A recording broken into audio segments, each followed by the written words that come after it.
what happens is you put patient sample in this well, and because of the electrical charge, they will move, the proteins will move, and based on their size and quantity, they will stop. For example, this patient sample, it can have band here, here, here, here, and let's say here is a very big one, then here is small one, again here is big. So how they are seen on the electrophoresis based on their concentration, I will here draw the normal. So the first spike you see is based on concentration. This concentration is of albumin. Then after that comes alpha 1, alpha 2, beta 1, beta 2, and then gamma. Gamma has got all the immunoglobulins.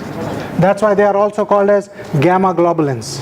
Okay, so in these regions are all your immunoglobulin, and this is maximum concentration of albumin, and this is all globulin, alpha, beta, and gamma. So in the blood you will see this is the normal picture. Now in multiple myeloma, what is occurring? They have got albumin very high, alpha 2, beta 1, beta 2, and then the gamma spikes very high as well, as equal to the albumin. And because they are parallel in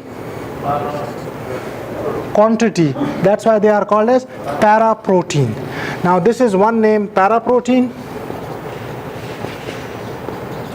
and the second name is monoclonal. I told you one B cell is against only one pathogen or one antigen, so it can be against malaria, typhoid, anyone, and all these gamma globulin is against only one pathogen. So the normal IgG, IgM, IgA quantity in the blood, it will be actually reduced because its quantity is too much. This will be against, let's say it is IgG type multiple myeloma protein. This will suppress all the other IgG, all the other IgM, all the other IgA.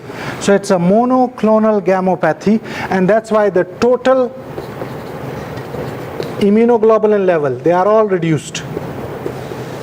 But the monoclonal gammopathy show a big spike or change. So when this is increased, it will sometime suppress the albumin level over a period of time. So as the patient is progressing, these monoclonal proteins are increasing and increasing. They will suppress the production of albumin. So that's why later, that's why it's a bad prognosis. It means the treatment is not stopping this monoclonal production, and this is affecting negatively albumin level. But if your treatment is good, albumin will stay stable. It will not more be suppressed by the monoclonal proteins. Is it clear? Yeah. Which type of So this first one was electrophoresis. The second one is called as immunofixation.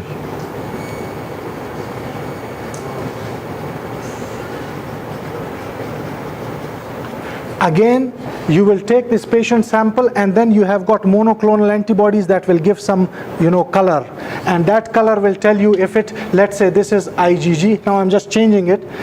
IgG, IgA, IgM, and here is kappa chain and then lambda chain. So wherever you see, if somebody is IgG, kappa chain, you will not have these bands.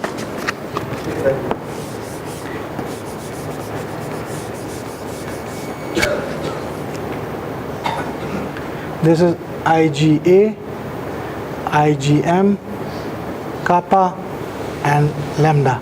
So if somebody is IgG, lambda, you will see these two bands. And you will then say that they have monoclonal gammopathy with IgG lambda type. So this is immunofixation.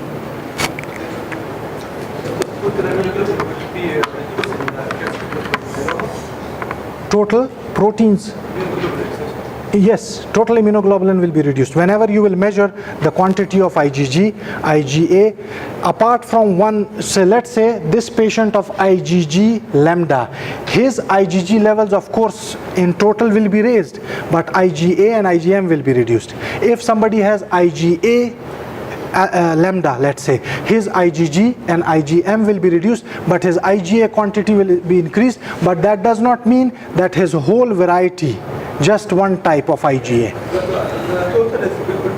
it will be high. Yes. So you have to keep this in mind, which type. Okay.